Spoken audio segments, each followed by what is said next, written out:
Dear YouTube, if any Bible students come to you with complaints about my use of their material, copyrighted or otherwise, please be aware that I am familiar with copyright law and that I am permitted to use copyrighted material under the fair use provisions allowing me to use this material with the purpose of parody or criticism.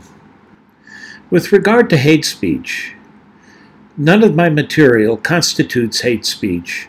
I do not advocate hate speech in any way. I do, however, reserve the right to criticize their beliefs, their activities, and their values.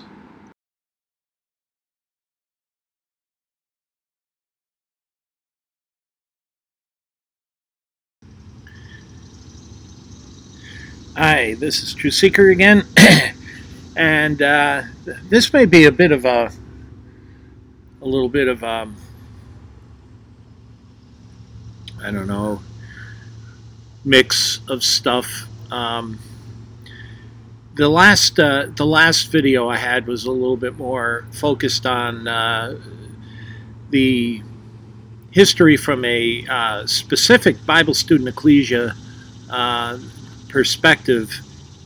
They were the largest Bible student ecclesia in the U.S. When I was growing up, and they were celebrating their 75th anniversary sometime around 2008, and so they put a video up that explained their separation from the Watchtower Society in 1933.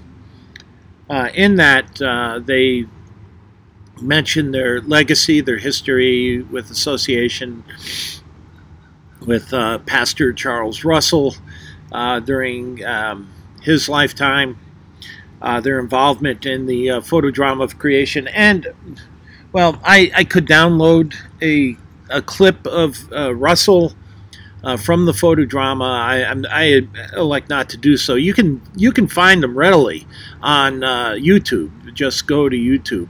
One thing I'd like to point out about that, couple of things I'd like to point out about that photodrama of creation. I think there have been several watershed moments in the Watchtower's history, and I think that certainly the photodrama was one. It was the first large event that was sponsored by Watchtower, coordinated by Watchtower, that involved the entire movement. Although it was more from a voluntary basis, but it involved all Bible students and involved the entire movement to some degree in some manner. For example, each city provided the physical support for the ushering and so on. As you saw in that video, there were some 60 sisters that were involved in ushering in the public into the photodrama.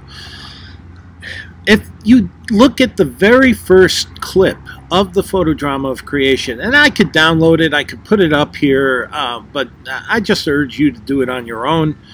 Just do a search on Charles Taze Russell, photodrama of creation, first part one. Okay, there were 4 parts.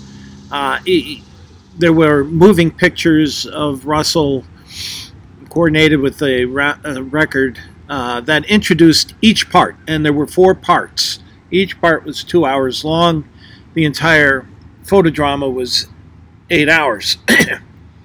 In introducing the photodrama of creation in part 1,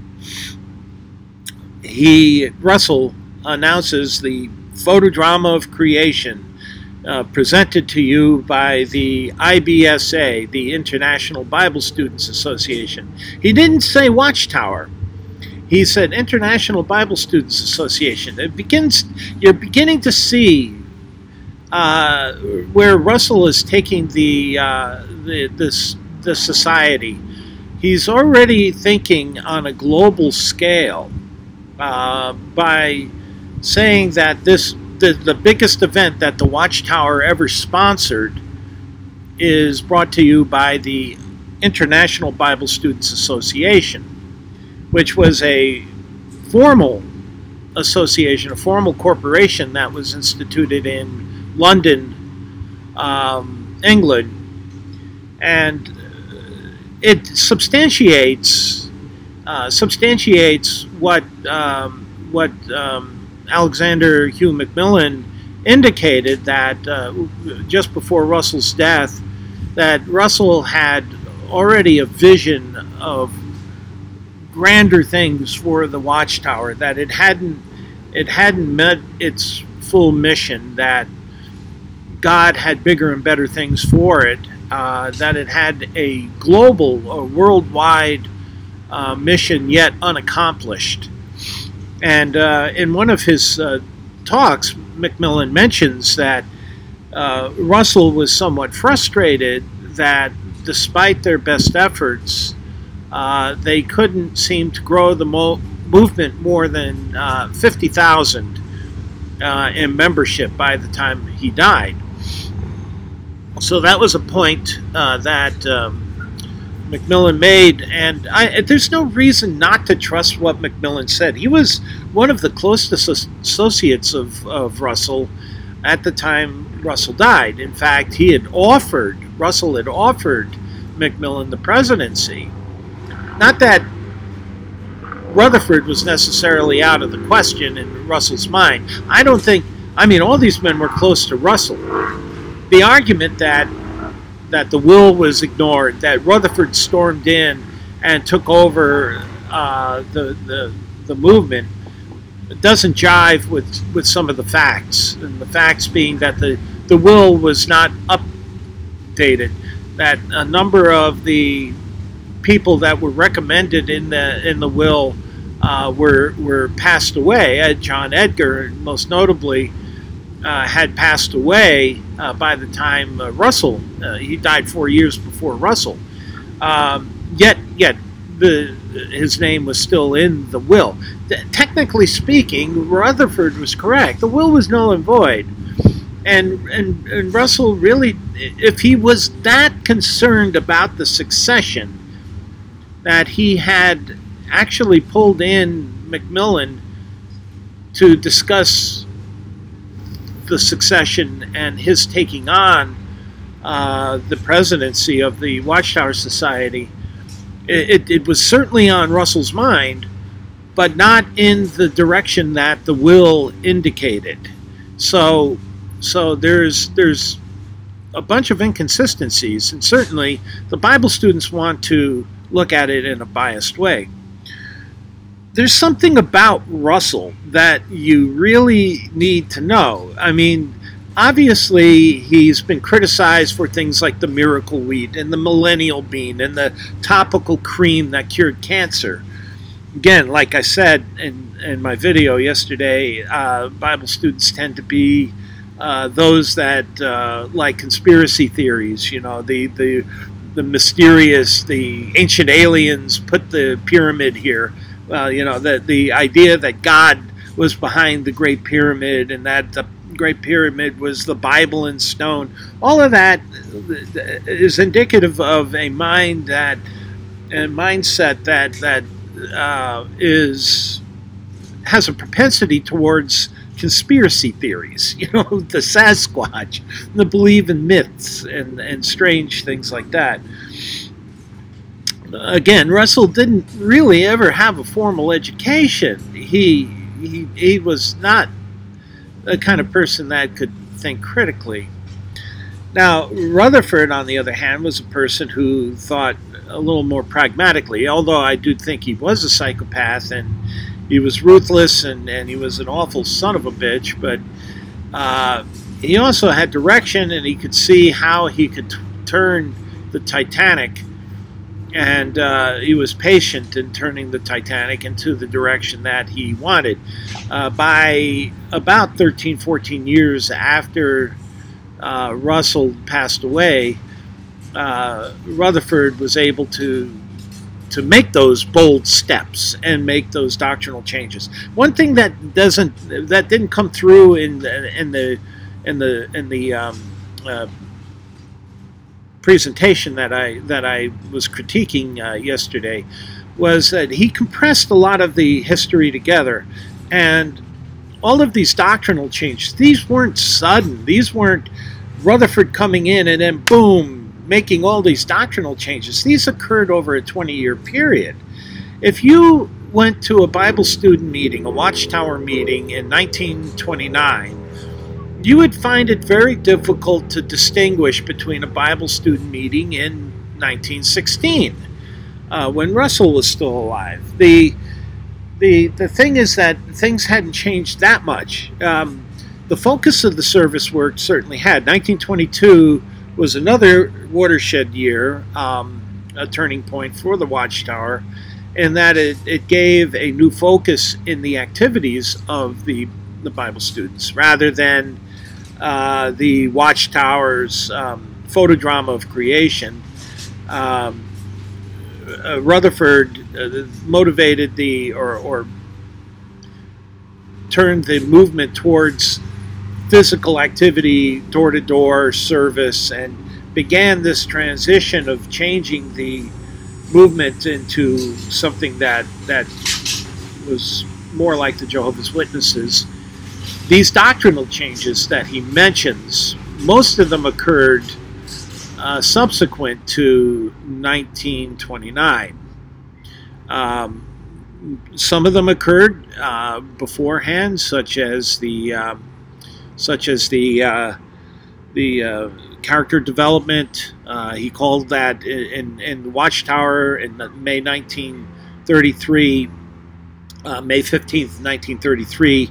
Watchtower, when he talks about, Rutherford actually talked about this Chicago problem, the one that was discussed in the video yesterday, and from Watchtower's perspective, the disloyal brethren, and how they didn't want to, they wanted to stay with the old ways, and that the old ways were against Jehovah. That was Elisha work, character development was Elisha work, and those that want to continue with that are not on board with Jehovah's current plan. So that was Rutherford's take. But this idea that Rutherford was disloyal, stabbed Russell in the back, doesn't really jive. Now think about this: when you look at the very first part of the photodrama of creation, the little video clip where Russell introduces the photodrama of creation, brought to you by the IBSA, International Bible Students Association.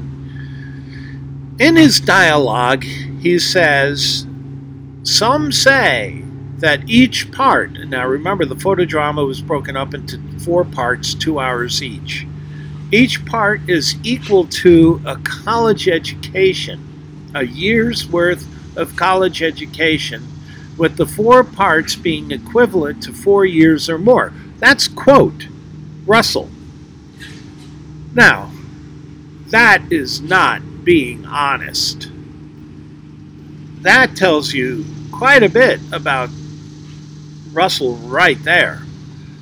He knew that that was nowhere near a college education. I mean, to promote the photodrama of creation, an 8-hour rant on Bible student doctrine, is certainly not honest. Calling it equivalent to 4 years or more, to a graduate level education of college education. Even in those days, a college education was not too different from what you get in college today, except maybe for the computers. But the material, let's say if you went to engineering school, what you learn is pretty much the same what you would learn in engineering in 1900.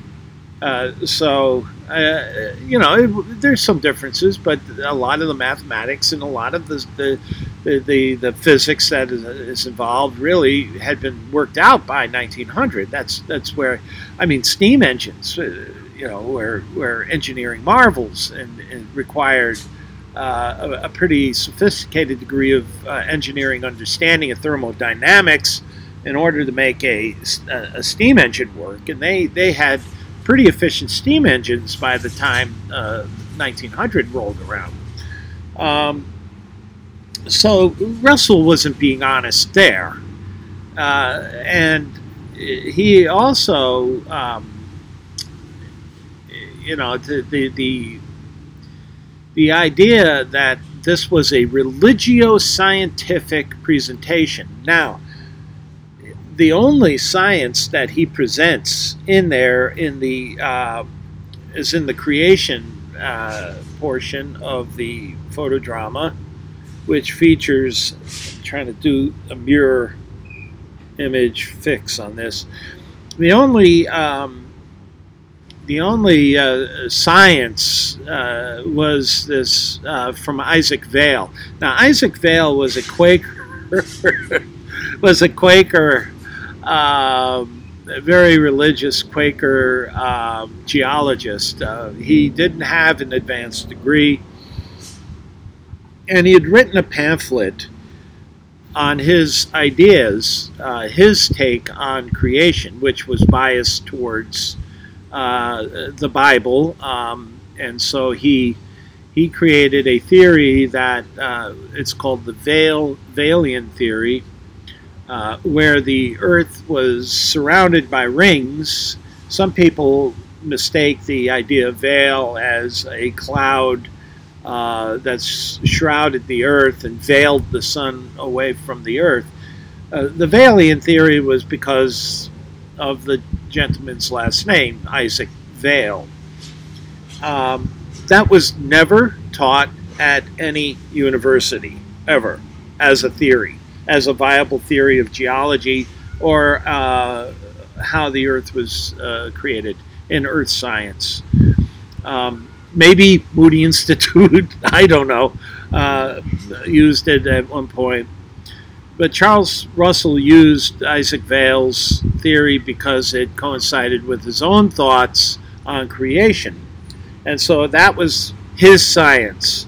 So he wasn't really being honest when he called it a religio-scientific presentation, because Isaac Vail wasn't a credible scientist.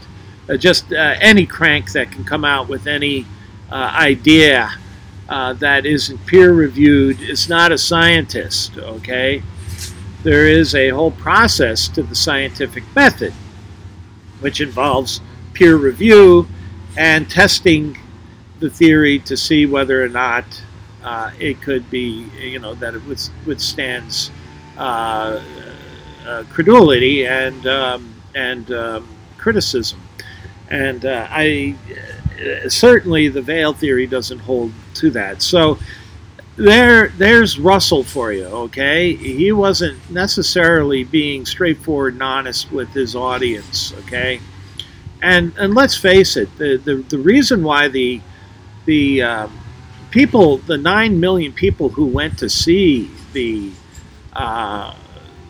photodrama of creation weren't converted overnight, was because they didn't go to see it because it was they were interested in religion so much as it was a novelty to see moving pictures, especially moving pictures that were coordinated with sound.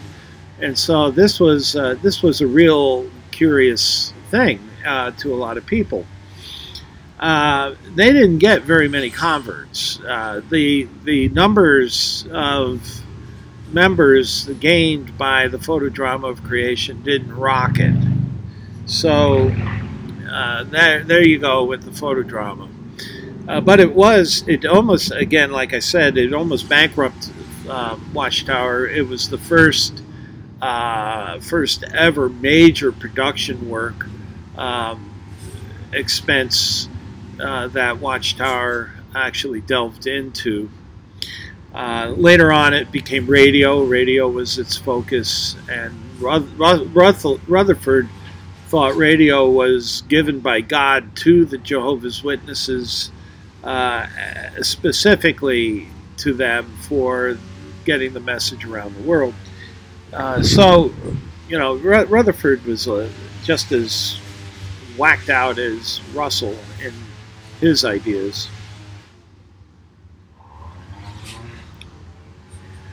But getting back to this period when the Bible students were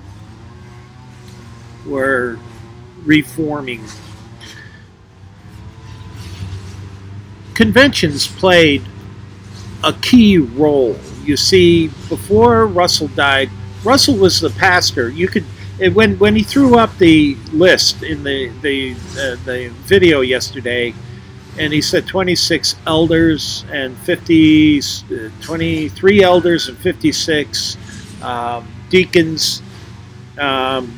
Today in Watchtower, they're elders and ministerial servants. A deacon would be the equivalent of a ministerial servant. The center of that photograph of all the elders in the Chicago class had Pastor Russell. Russell was the pastor of every single Bible student class in the United States at that time during his life. He was the glue. He was the nucleus. He was the core of the movement. He tied them together. When he was dead, Bible students that were reforming in the 1930s, first off, the reason they didn't go to the Layman's Home Missionary is because most of the Bible students leaving Watchtower believed that the door to the high calling was still open. In other words, the opportunity to be part of the 144,000 was still viable, still open to members. That work was still going on, selecting people for God's name, the 144,000. Johnson had shut that door. He said the door was shut. He was the last of the 144,000. So many of those Bible students leaving Watchtower in the 20s and 30s didn't want to join them because they didn't believe that boy, it's starting to get noisy again. Every time I come back outside, people want to do their lawn work for the first time in this summer. Okay, so the Layman's Home Missionary really wasn't an option for many. The PBI was too liberal for an awful lot of Bible students, although there were some PBI classes that were loyal to Russell, like the Brooklyn Bible Students Ecclesia that was independent of Watchtower. They formed. They were conservative enough for many of those that were being thrown out of Watchtower to join, like Woodworth. And so Woodworth joined the PBI class, the Brooklyn PBI class, and then became the catalyst for getting the class motivated towards starting the Dawn, starting the Frank and Ernest work, and funding the Dawn, which then gradually grew. The Dawn became instrumental as a point of contact for a lot of Bible students throughout the United States that were disenfranchised from Watchtower.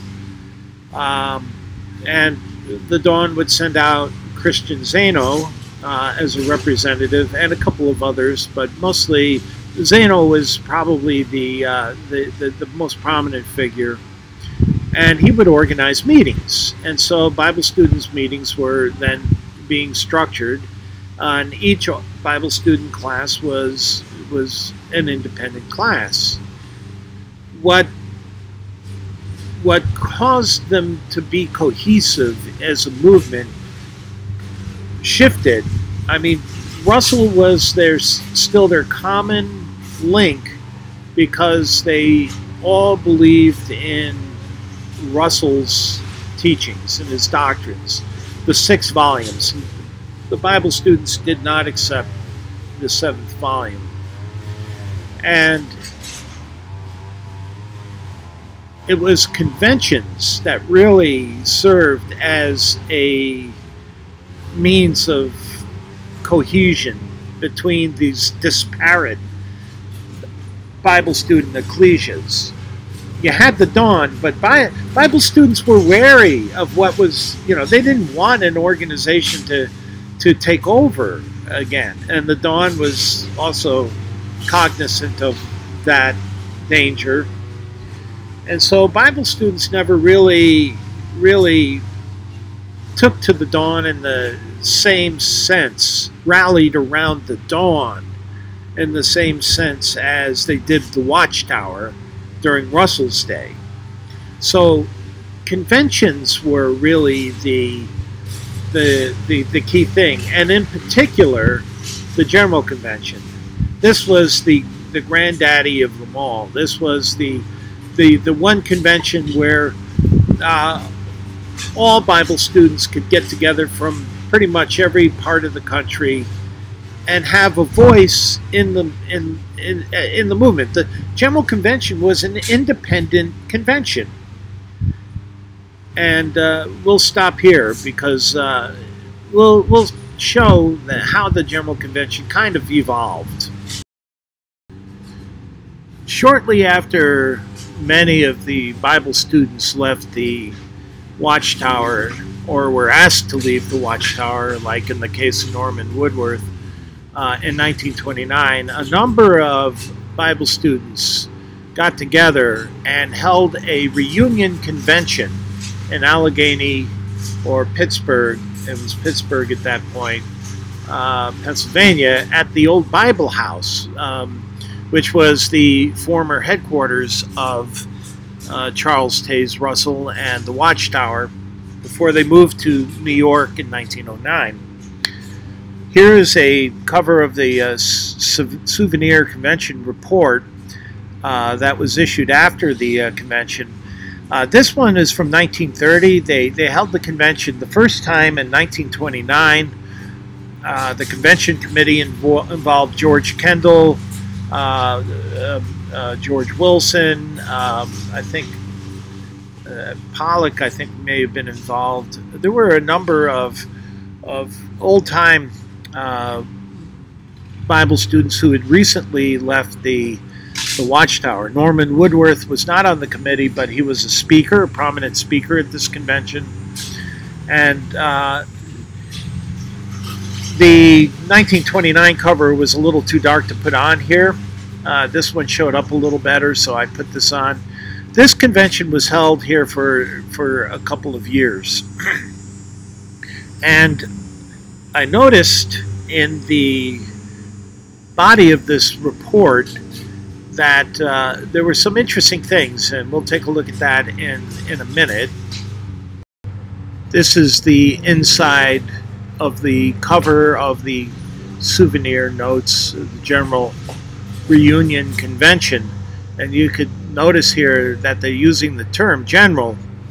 The reunion is the reassembling of those that held to Russell's teachings. It's an interesting thing here that that they have the cross and crown.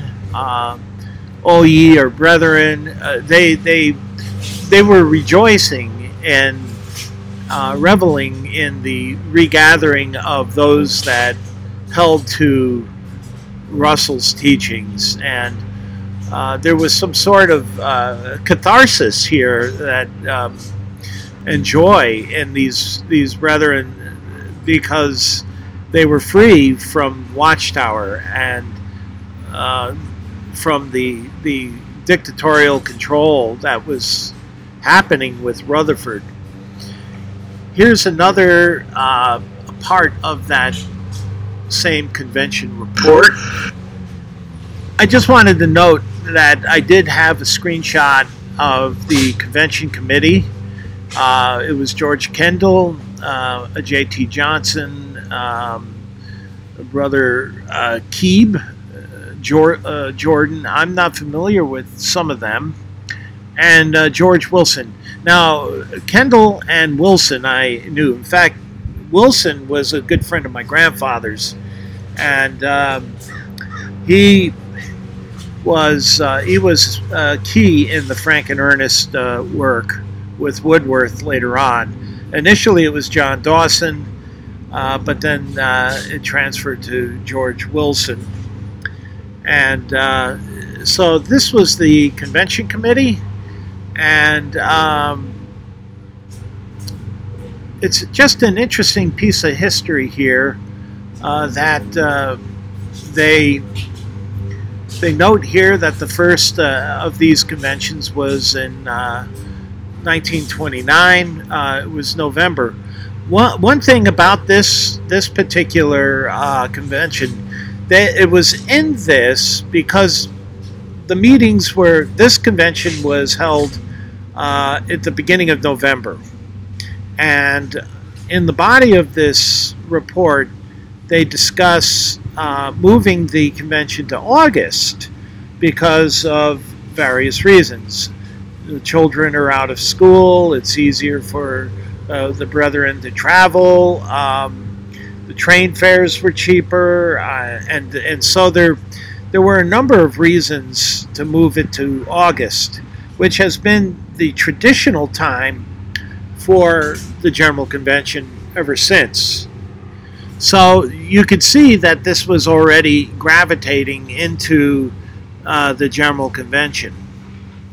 But by this point, the Great Depression was really beginning to impact the finances of people in general, and so that it kind of slowed down the work that the Bible students could contribute to a common cause and to regathering. It kind of delayed the regathering work a little bit because they didn't have the funds to support the Dawn.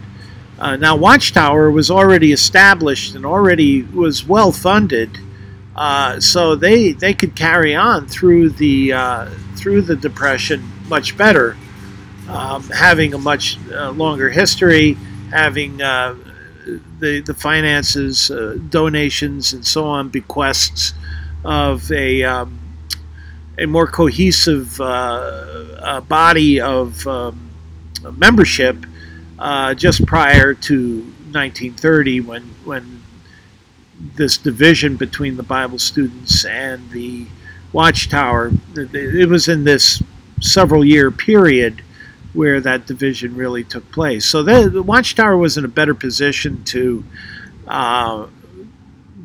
weather the financial strain of the Depression. Now here's another page that I thought was somewhat interesting.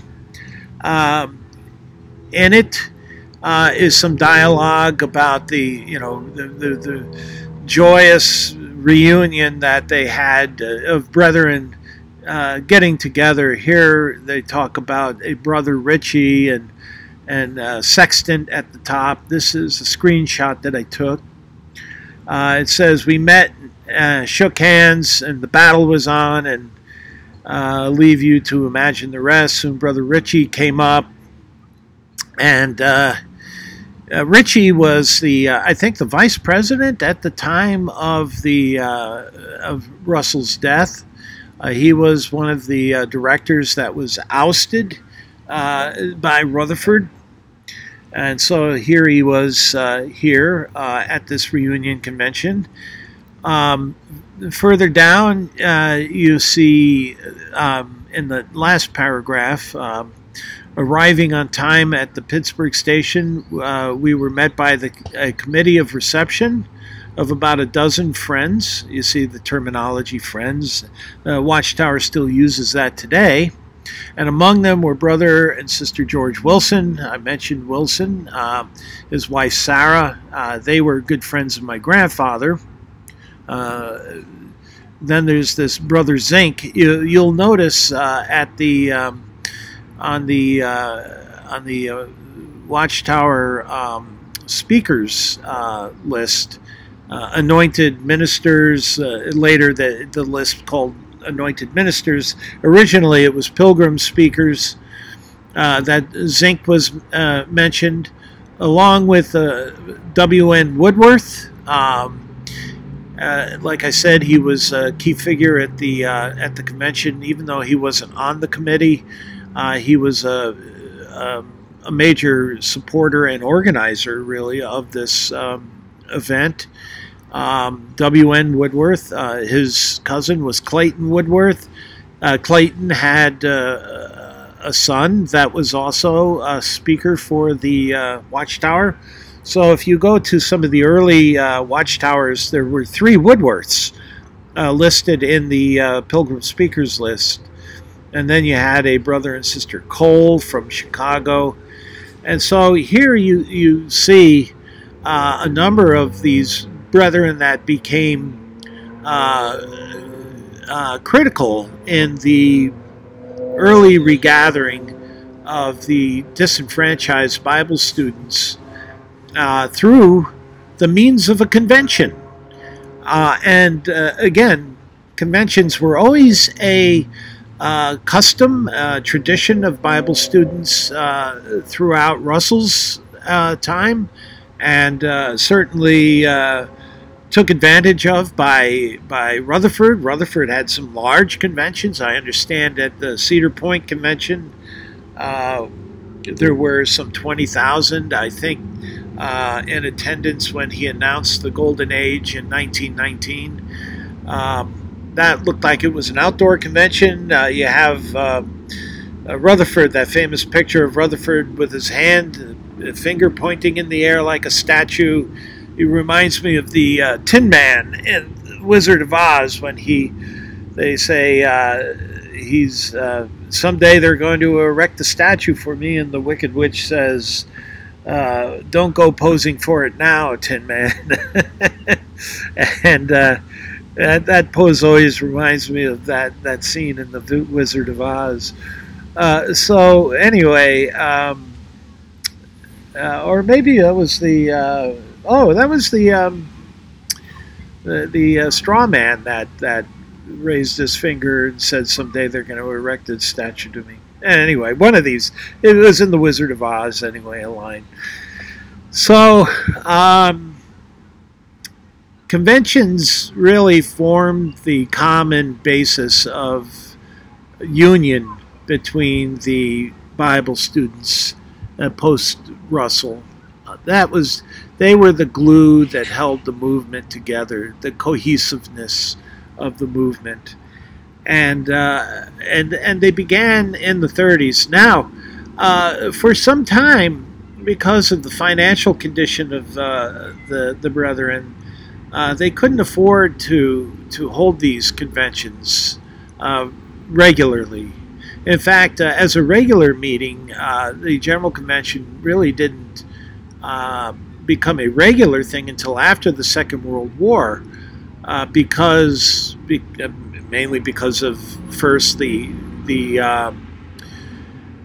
Great Depression, and then second because of the war itself, which interrupted and was a problem for money and transportation and places to hold a convention. So there were 2 years in the from 1945 to 1946 where the General Convention wasn't held. The first General Convention was in 1938 in Chautauqua, Ohio.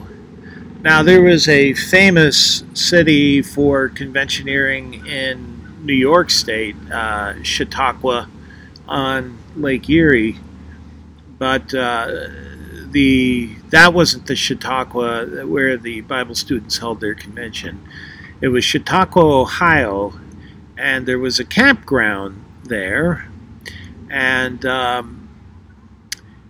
here I've got a photograph of a subsequent Bible student convention, but here I just wanted to throw this up because it was one of the locations, and it says here the sign, Welcome Bible Students Convention, August 11 through 16.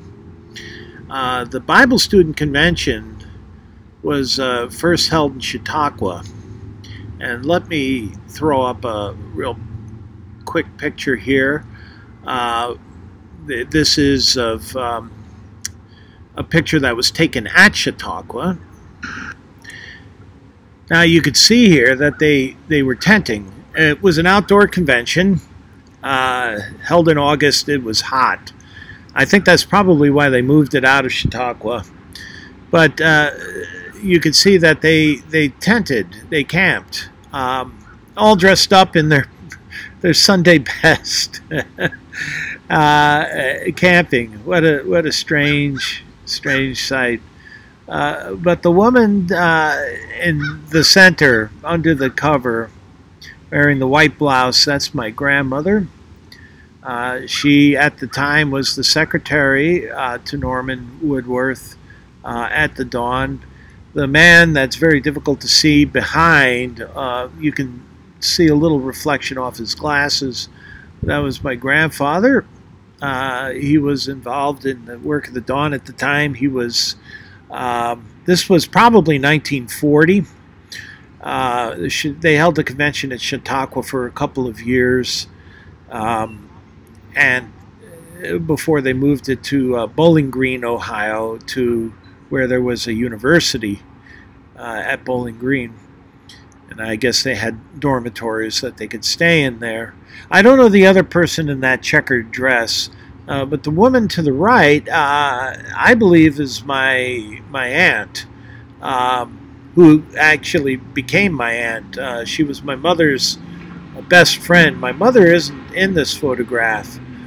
She did attend this convention, but she's not in this photograph. But that was her best friend. She ended up becoming my aunt. She married my dad's younger brother, and but this is years before that. In fact, it could be the year that my mother was immersed, baptized. That is, we called it immersion service. My mother was 15 at the time,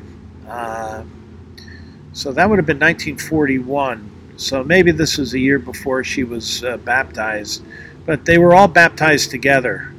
This whole slew of young people, 15 years old, were all baptized together. And so this idea that the Jehovah's Witnesses are baptizing kids young, maybe 11, 9, 10, 11, that's a little early. I don't recall any. I think the youngest Bible student I knew baptized was 12 years old when she was baptized.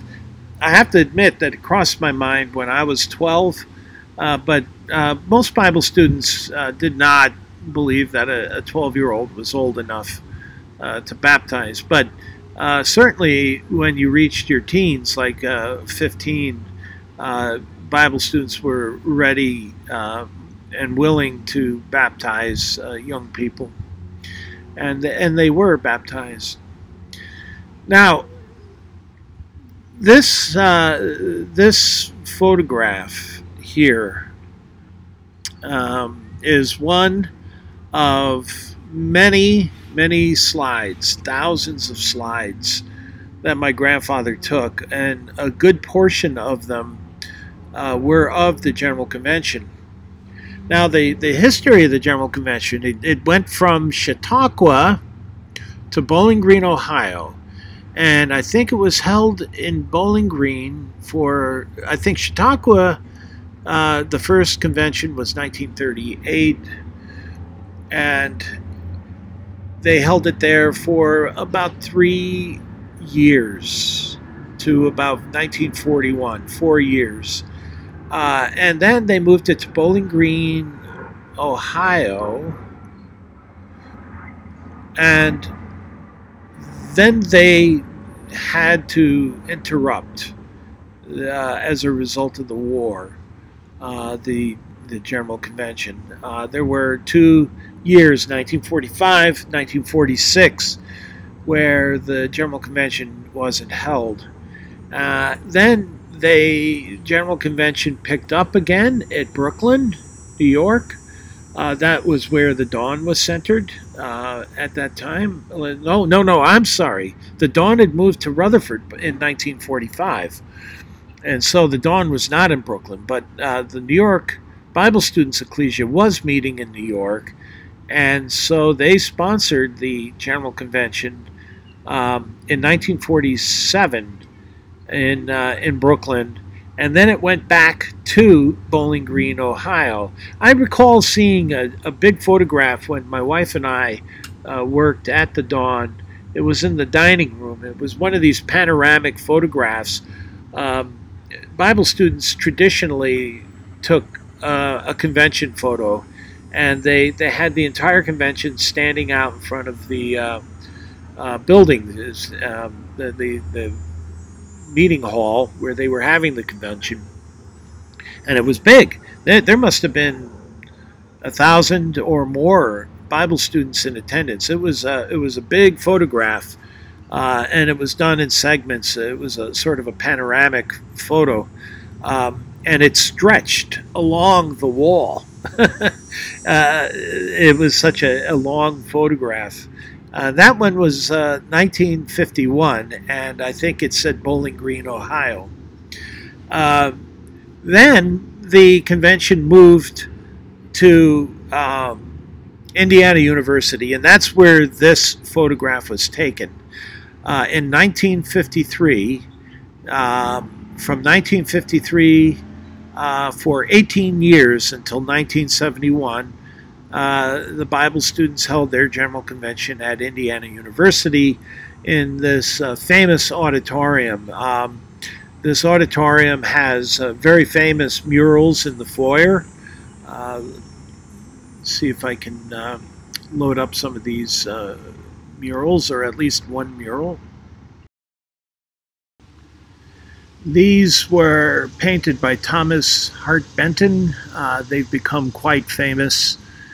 I always was intrigued by these murals. There's one that commemorates technology of today, and it had old 1930s aircraft. This mural was painted in 1939. So from the steps outside, when you saw the outside of the auditorium, when you first entered the doors, this is what greeted you. This was the entrance foyer. And then from there, you went into the meeting hall. And the meeting hall actually was, it could accommodate 3,500 individuals. And so, you know, the Bible students were only 1,000 strong, maybe a little more. There could have been up to 1,100 or so, but I think it was mostly about 1,000 in the years that I recollect.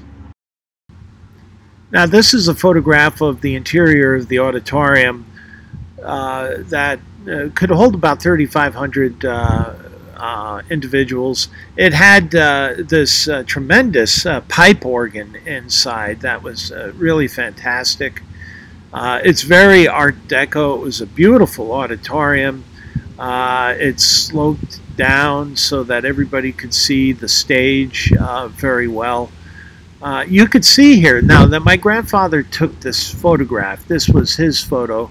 You could see that, you know, it was a fairly well-populated convention, considering that this auditorium could hold 3,500. There were still, it was still fairly well populated by Bible students. Notice here all of the sisters wearing hats or head coverings. That was a tradition among Bible students. It's kind of passed down to Jehovah's Witnesses. The witnesses wear head coverings under certain circumstances. Bible student women always wore head coverings. Now, that became a little bit of a controversy in the 1980s with some of the younger sisters, like my wife, who didn't like this idea of wearing a head covering. She got so many head coverings from a bunch of different sisters, and she would just say thank you and then put them away. She never wore one. I don't ever recall my wife ever wearing a head covering. We were bad Bible students. But you notice here that they were all wearing either a hat or a head covering. And they did so under any meeting circumstance.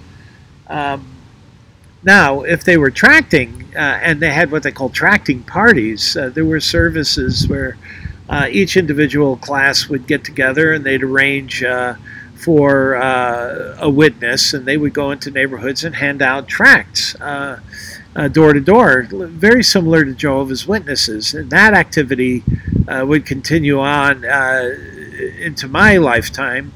I don't know if anybody does it very much anymore, but back in the 1960s, they were still doing it, even in the 1970s.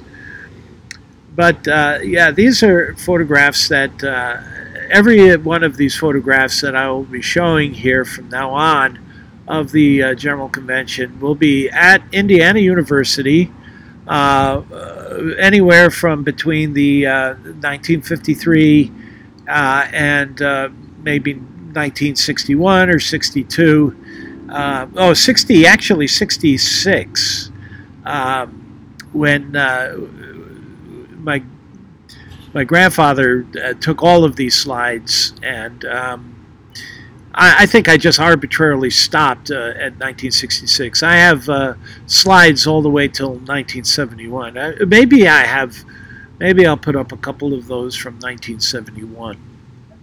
Before I go any further, I just want to throw this photograph up. This was my grandfather during the time he took all these photos.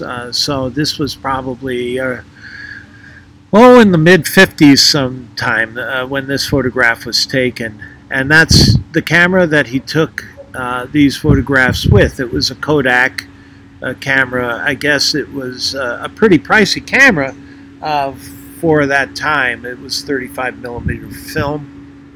And he really, it was his hobby, was photography. And so every one of these photos that I am putting up were taken by him. So I just wanted to mention that and give him a little credit. He was the banker I mentioned in my previous video and showed the nameplate from. He knew and worked for William Howard Taft II, and knew a lot of the blue bloods of New York City in the financial realm, such as names such as Roosevelt and Kennedy's and so on.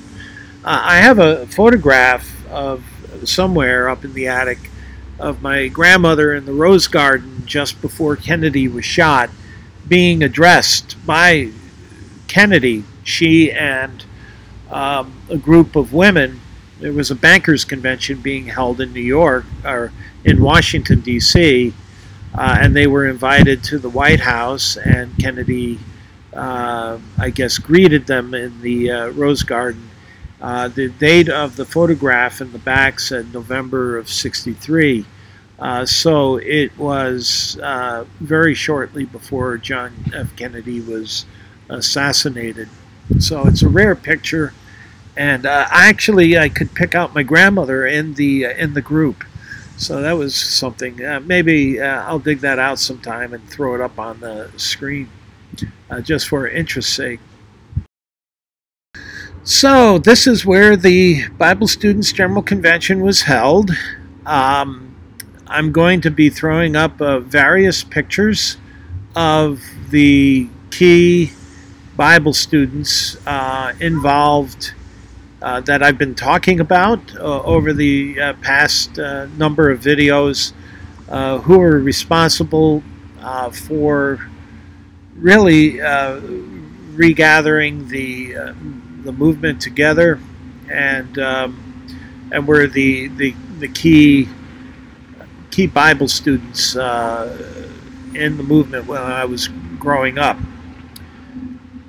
So here we go. This photo I have identified with the name Bigwigs. The gentleman, the white-haired gentleman with the glasses on the right, sitting all the way to the right under the window, is Norman Woodworth. He was the cousin of Clayton J. Woodworth, and he was really the person who got the Dawn started. He was the editor-in-chief and manager of the Dawn. Next to him was a prominent Bible student from the Midwest, Steve Roskowitz. The gentleman toward the wall with the white shirt, not wearing a jacket, with the glasses, is Ernest Penrose. And across the table from him is Raymond Krupa, who was a manager at the Dawn, and he put in many years of service at the Dawn. He was a prominent Bible student. And the gentleman with the mustache and the dark rimmed glasses closest to the camera, sitting all the way to the left of the picture, was Charlie Chupa. These were all, I believe this was the convention committee at one point. Now this gentleman here was Russell Pollock. If you go to the 1927 and 28, even 29 yearbook, his name is listed as G.R. Pollock. He liked to go by the name of Russell. He was named after Charles Taze Russell. He was a young man that was imprisoned for his conscientious objection during the First World War. He used to speak regularly to us kids. There was a CO committee that was set up, and we would have a meeting every year at the General Convention for young people because the draft and the Vietnam War was going on. They took that very seriously. Bible student youths would apply for conscientious objection. Russell Pollock was involved in that. He used to speak to us about his experience because there was no conscientious objection during the First World War. If you objected and you didn't honor the draft, you then were jailed. The woman next to him is his wife, Polly. She outlived him. He died, I believe, in 1976. The gentleman that he worked with very closely was Woodworth. They were together in the Frank and Ernest, or the Bible Answers programming, television programming in the 1950s. Russell Pollock was a millionaire, lived in Beverly Hills, and he funded a lot of the work of the Dawn. He ran a contracting company in LA, and he was a successful man. But he also was very close friends with my grandfather and got investment advice from my grandfather, and so they benefited from that. So this is Russell Pollock, key figure in the Bible students. The gentleman in the middle of this photograph is Edward Fay. He was involved in Chicago's television work. He also was very involved in the Dawn's work with the television. He was part of, he worked with Woodworth and Pollock with the Bible Answers television show. He was one of the 3 individuals on that show. The person to the right was Claude Wida, Brother Wida, and the brother on the left was Brother Difer. Those were both from Allentown, Pennsylvania. They were brothers-in-law, actually. They married sisters, and they both were Pennsylvania Dutch farmers. I remember going to their farm. They had active farms when I was a small child, but they were key supporters of the Dawn work. But Fay, in particular, Fay, Pollock, and Woodworth were three key individuals in the Bible student movement in the post-Watchtower era. In this next photograph is a photograph of Irving Foss and his wife. Now, Irving Foss was the individual who was one of the dissenters in the Chicago ecclesia that stood up against Watchtower in 1933. He was identified in that film clip in my last video. He was a prominent Bible student. He moved from Chicago to Los Angeles, and if I recall correctly, now my memory could be wrong, but I do believe that eventually he became an elder in the Los Angeles ecclesia, which was again one of the larger ecclesias. Pollock was a member of the Los Angeles ecclesia. Woodworth, because of the Dawn being in New Jersey, was a member of the New York ecclesia, and Ed Fay was from San Francisco. He originally, I believe, was in Chicago, but then ended up in San Francisco.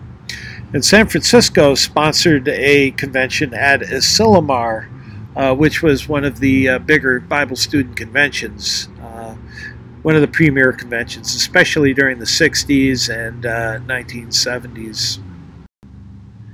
Just to prove to you that I wasn't lying, that I was a Bible student all my life, that's a picture of me in 1956. Now, that's my mother and my father, and I still didn't have any siblings yet. I had two younger brothers, but that was I was about a year old then, just a little over a year old.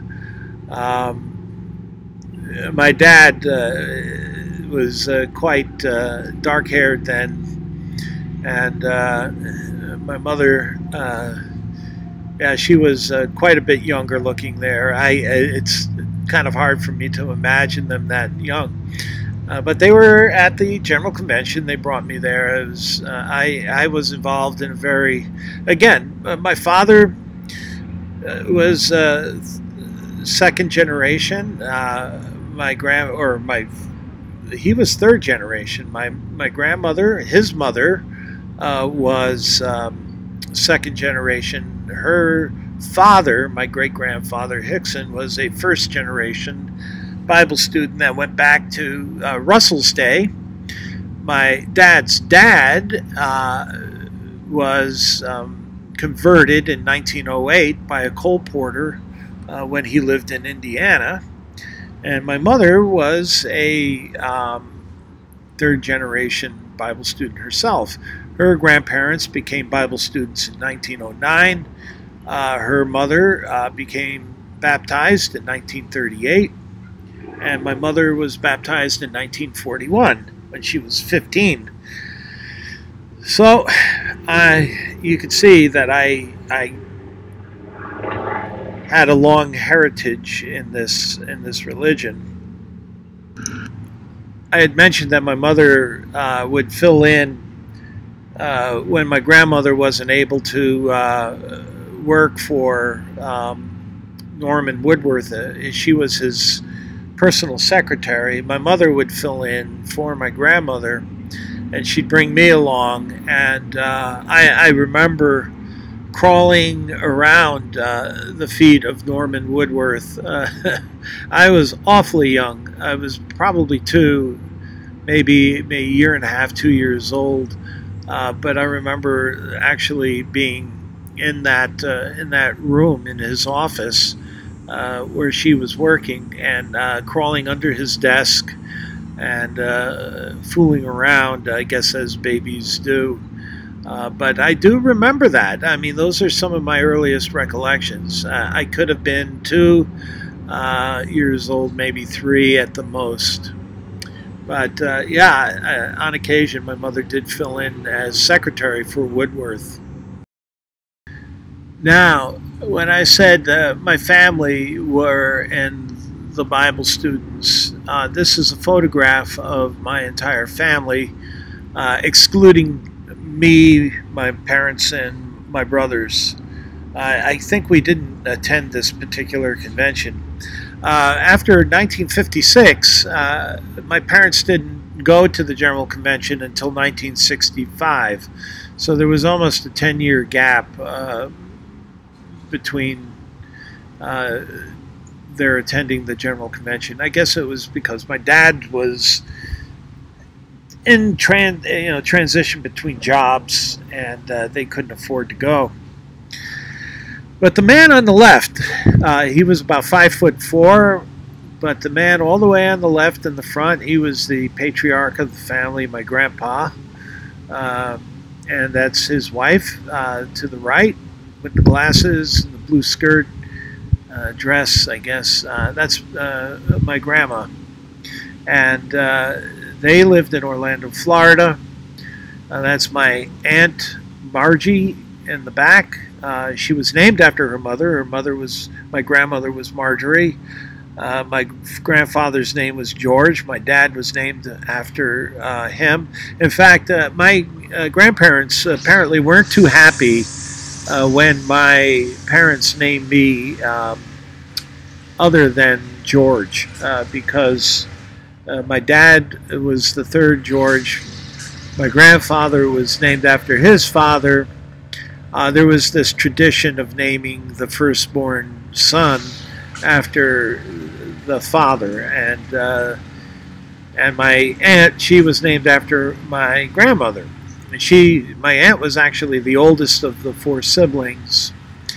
My dad's, she was the older sister of my dad. That's her daughter there in front of her, the young lady with the headband. That's my cousin Sharon. Next to her with the bow tie was my Uncle Ralph. And next to her was my Aunt Bonnie with the glasses. She is standing behind. She has the blue dress, and she's standing behind the 2 little boys with the blonde hair.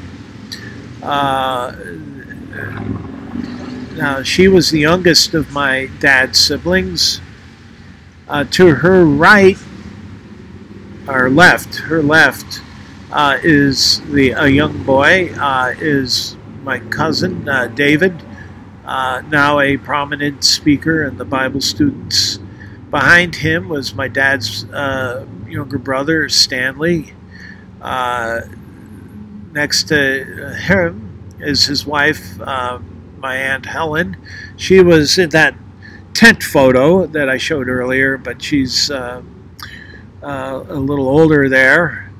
The 2 little blonde boys in the front. Now, the little one with the red shirt is my cousin Gene, who's helping me digitize all these slides. He's actually working on them now, making thousands of slides into photographs online for me in a Google Drive. So thanks to him, I have all these photos. And that's his older brother, Lauren, wearing the little sweater with the white stripe. Next to him at the pink sweater is my cousin Janice. Still lives in Florida. She has a camera hanging from her neck. Next to her is my cousin Kathy from California. Next to her, the blonde boy with the crew cut, rather tall, slender, was my cousin Steve. He's a prominent Bible student today. He's on the General Convention Committee. Behind him is Daniel, wearing the white shirt and tie. Uh, Behind my cousin with the pink sweater is Sister Anderson. She was the mother of my Aunt Helen, Stanley's wife. Next to my Aunt Helen, with the white thing, she's standing all the way in the back with the white thing on her head, the white sweater. Next to her is a gentleman with a red tie. That's my Uncle Gilbert. And, honestly, to tell you the truth, I don't know who that other guy is with the glasses all the way on the right. He's not a family member as far as I know. But my entire family on my dad's side, this is all family from my father's side, were in the Bible students.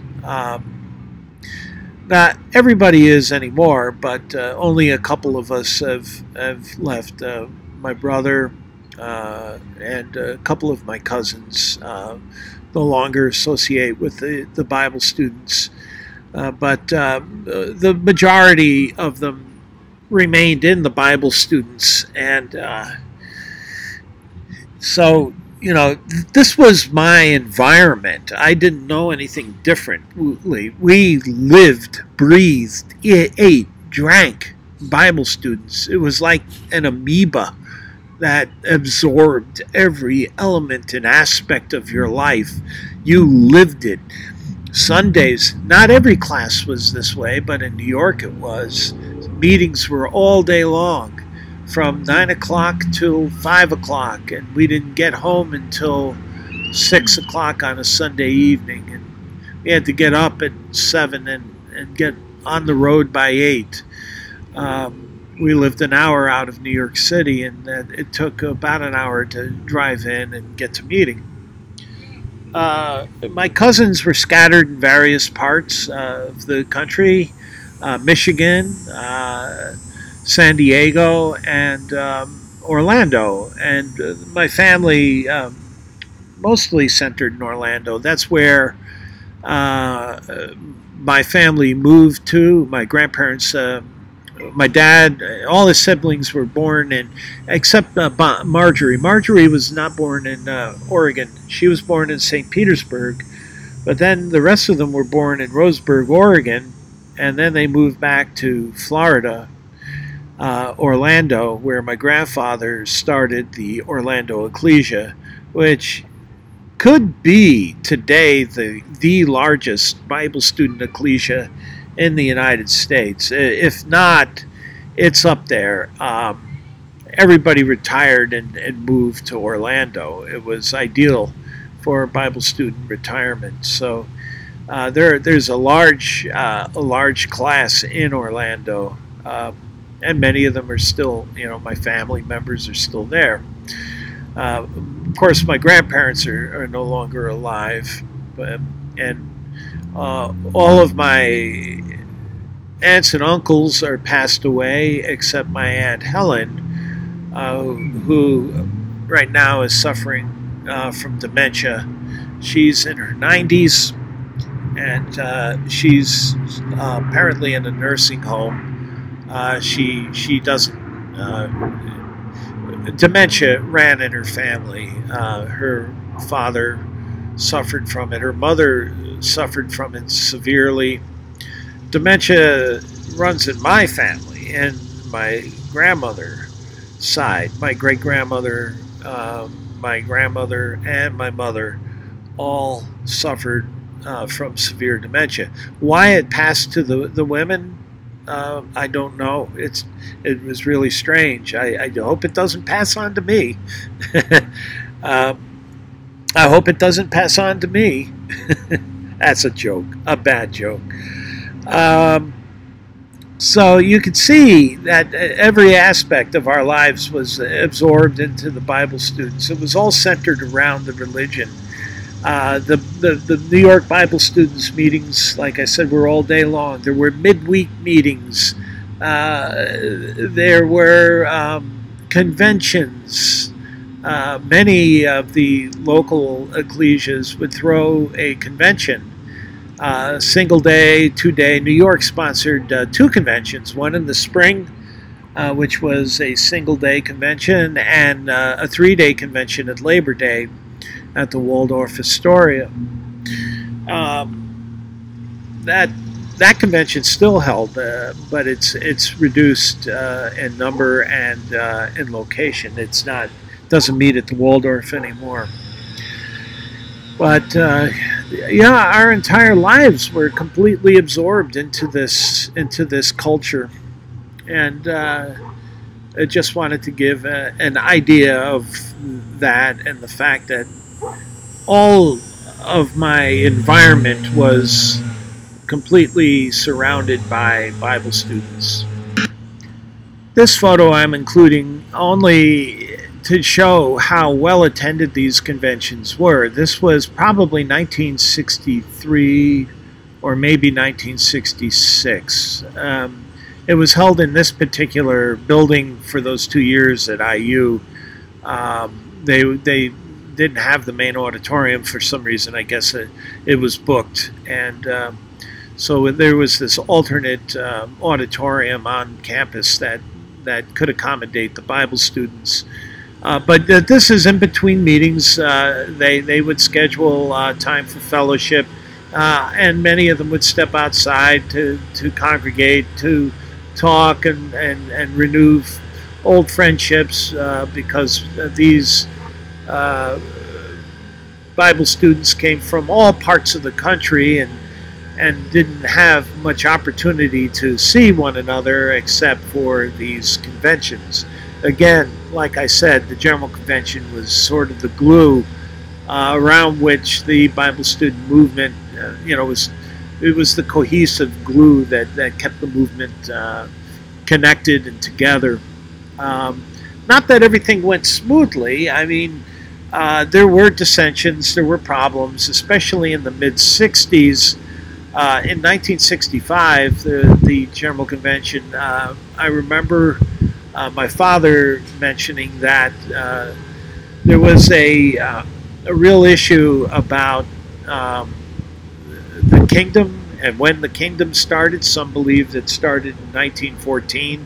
If you remember the prayer that I mentioned, that in the previous video clip, there was a prayer.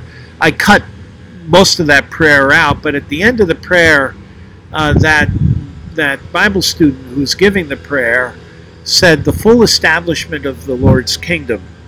You see, he was one of those that believed that the kingdom had started in 1914, and that there were certain phases that must occur before what they called the mediatorial reign began.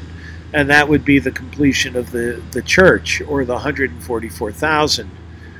So there were those who believed in the kingdom having started in 1914 and gradually growing and becoming, fulfilling prophecy that it would fill the earth. And Armageddon, I guess, was supposed to take place sometime in there. The Bible students believed that the great time of trouble was already in motion since 1914. A time of trouble such as there never was since there was a nation. The Jehovah's Witnesses still think it's future. They call it the Great Tribulation, and they have it particularly targeted against Jehovah's Witnesses. The Bible students look at it differently. They look at the complexity of the world and the complexity of the problems, and these being problems that never were faced by humanity before in history. So they're unique and new, and meet that fulfillment of the prophecy, such as there never was since there was a nation. But there also were these Bible students that said that the kingdom was still future, that 1914 marked the beginning of the time of trouble, and that Armageddon was still future, along with the kingdom, that the 1,000-year kingdom wouldn't begin until after the 1,000-year reign. And so there was this major controversy that began around the middle of the 1960s I guess it peaked. It started in the 50s, but really peaked in the middle 1960s. It became an issue at the General Convention in 1965. And subsequent to 1965, a lot of Bible students split. A lot of the ecclesias split over that matter. The Divine Plan organization rose out of that dispute, and it was really not a major dispute, but it was enough to cause a division in the Bible students who met since 1938 and pretty much harmoniously until 1965, and then between 1965 and the mid-70s started a decade of splits over the kingdom issue, chronology, and such. And you can find stuff online about that. But that it really kind of peaked here at the convention about this year, around 1965, maybe 1966. This photo was a fellow that was mentioned in yesterday's video clip as being one of those dissenters in Chicago. His name was Brother Morehouse. He was a prominent Bible student. I don't know if you can notice very well, but if you notice on his lapel, he wore a cross and crown pin. And that was typical of Bible students. They wore these cross and crown pins. In fact, actually, there was a bookstore. The General Convention would have a bookstore, and you could buy Bibles. You could buy all kinds of literature, both sponsored by the Dawn. I think you could get literature that was offered by the Chicago Ecclesia, like the reprints that you couldn't get through the Dawn. And you could buy, some brethren made jewelry, and they made these cross and crown pins like the old days. I was given a cross and crown pin when I was immersed. Here's another photo of yours truly at another time, another place, another world. This clean-cut full head of hair, young man with a red shirt and tie. That's me. My father, a little bit more older. He was a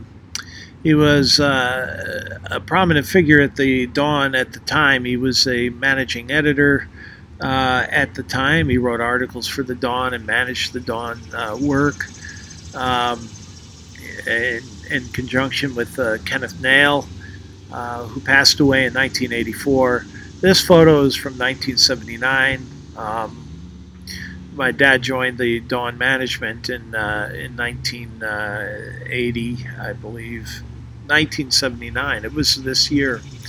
The fellow in the middle was a friend from the Allentown class, but this was at Albion. After IU, after the Bible students stopped meeting at the Indiana University, they moved the convention over to Albion, Michigan, to Albion College, which I believe may have been a Christian college. I have to check up on that. But they had a huge chapel where everybody met. So anyway, just wanted to show you at a different time, me in a different place, different mindset.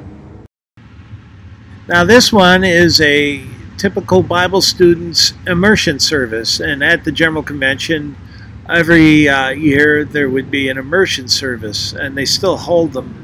I don't think they get nearly as many candidates any longer as what you see in this picture. And the far end of this photo, you can see a bunch of individuals wearing black gowns with, and the women were wearing white bathing caps. And they would use the university pool to do the immersion, the baptizing. they baptized in the name of the Son and the Father and of the Holy Spirit. They didn't baptize in the name of any organization like Watchtower does, but when you consecrate fully. The expectations are that if you deny your consecration, then you're in jeopardy of second death, because you've had the ransom applied to you, and thus your opportunity to gain a life in the future 1,000-year kingdom has been forfeited. And so consecration was an all or nothing thing, and so that committed you to the culture. You could not leave without suffering the consequences. And if you really believed, it was a belief that really kept you on your toes. Let's put it that way. You were always cognizant of the fact that that you were in this jeopardy. Now, during this, they would be singing. Everybody would be singing, and when the person was baptized, they'd stop and then they'd start again. This individual was Jack McCauley. Remember, I mentioned his name a few times. He was with the Society until 1939, or at least his name was on the appointed speakers list, anointed ministers list of speakers in the yearbook until about 1939. He was an elder in the New York class. He worked at the Dawn, eventually retired in Florida. He originally was Canadian. An awful lot of Bible students seem to come from Canada. He worked as a Royal Mounted Police before he became a Bible student. He didn't like kids. He was very strict. He was a bachelor, never married. And he would stop in the middle of a meeting. If a child was fidgeting, he would scold a parent in the middle of a talk to make that child stop moving around or fidgeting, or he wouldn't give his talk. And there were a couple of instances where he did stop his talk or made the mother take the child out of the meeting. Everything was serious business with him. He didn't smile much. He was the brother we avoided when we were kids because he wasn't a very friendly brother. Woodworth, on the other hand, he was more sociable, even towards children. In fact, I remember he wanted me to call him Woody when I was a child. But Jack McCauley was a very stern, strict individual. He suffered from dementia in the last years of his life, and had to be put in a home. Now, speaking of Bible student customs, this is the last photo that I'm going to throw up on this because this is a long video. And this is what they call a love feast. No, don't get the wrong idea. It's not carnal. It's not pornography. It's but it was called a love feast. Now, what was the tradition was Bible students would at the very end, the last session of the Bible of the convention, the Bible students would sing "God be with you till we meet again," like you heard in the video yesterday. And the elders, all who had been speakers and key individuals at the convention, would stand in a line, and the entire convention would line up and shake their hands. And at the end of the line would be a brother with a big tray of broken up bread. and you partook of the bread. That was the breaking of bread. So this was a custom of Bible students. I think it dated back to Russell's day, and it was something that was continued on by the Bible students. Oh, I'm suffering from allergy again, affecting my throat. But this is one of those unusual customs that is particular to Bible students. Not every convention ended this way. The General Convention always ended this way. There were other conventions, large conventions, that would end with a love feast, but this one in particular did every year. And it would take a long time because people would stop and gab along the way. And if you were in this line, it would take at least an hour or an hour and a half to get through the entire convention, the whole body of people.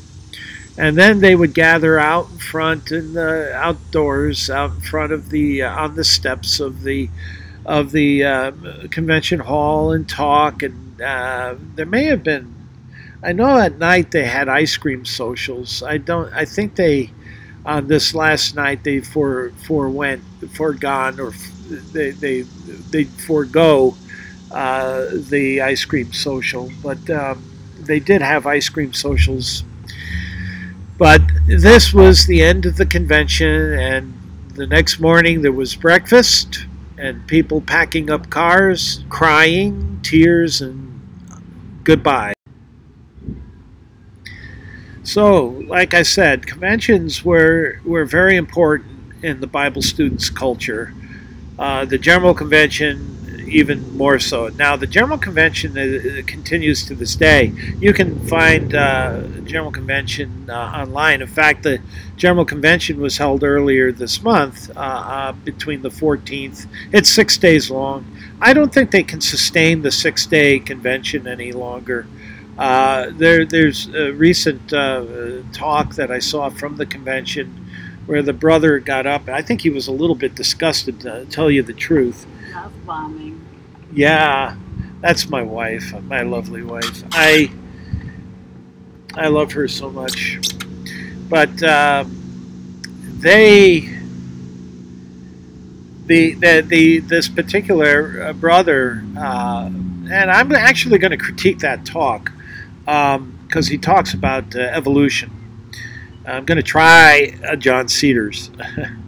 But that convention, he says, hello to all three of you. Now, they didn't pan out to the group, but it sounded like he was pretty disappointed in the attendance. I know that looking at these recent conventions, there seem to be more online than they're not. Now, that's because there's so many that can't travel anymore. They're so old, and they connect up to the convention online using Adobe. So you'll have 75 or even over 100 online that normally or in the past would have been at the convention physically. But because of their health conditions or age, I guess they don't go. They just participate online.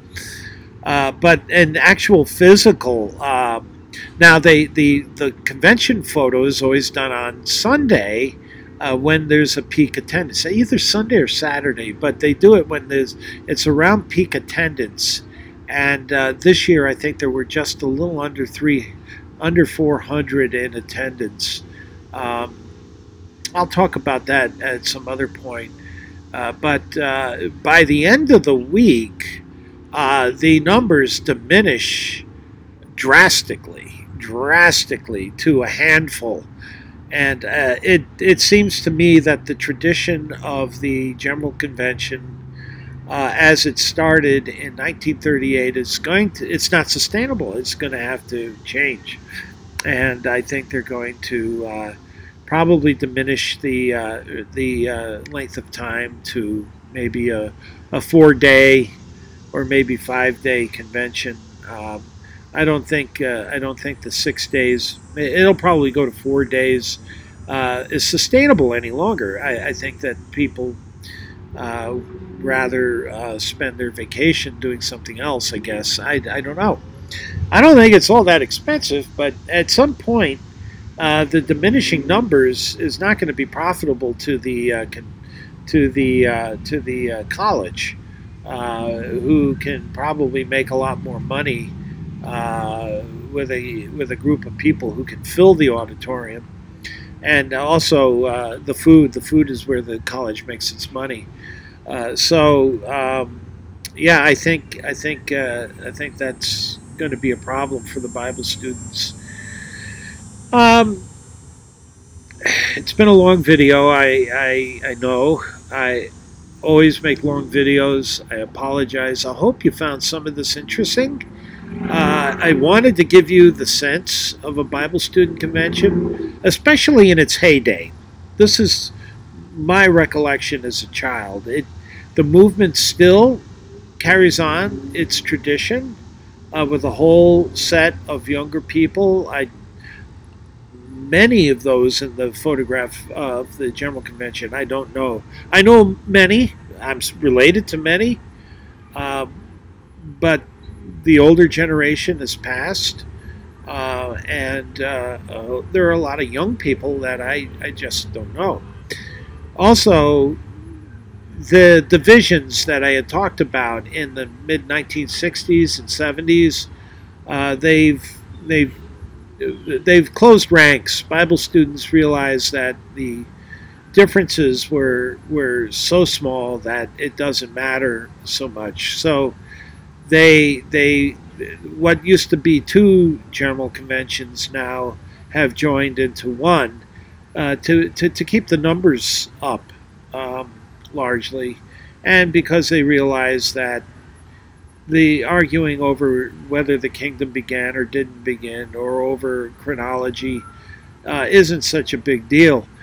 Again, now I don't know how the religion itself can be sustained, because the further away from all of the beliefs and time prophecies and such of Russell's day that they still adhere to, that they still cling to very tightly, the very strict adherence to Russell's beliefs, become more and more absurd, more and more difficult to justify without being completely diluted. And I think that's what's happening, is a complete delusion of just because they don't know anything else, and for heritage's sake. It's a really hard thing to come out of a cult. It's a really hard thing. And we'll talk about the cult aspect of the Bible students. I think that's important. But, you know, they look like a generally friendly bunch, very nice. They would interact with people very well. And they tried to conduct and comport themselves in public, in the world, in an acceptable manner, but it was a little different when you were growing up in it, because they wanted to keep the young people in, and there were methods and indoctrination and beliefs and practices that were used to basically keep us young people in. Shame was one of them. Shame was a real big one. And actually, I was shamed today. I'll tell you a little about that in another video. So anyway, this is True Seeker saying goodbye, and I hope you have a good day. And I hope this has been beneficial. So long, everybody.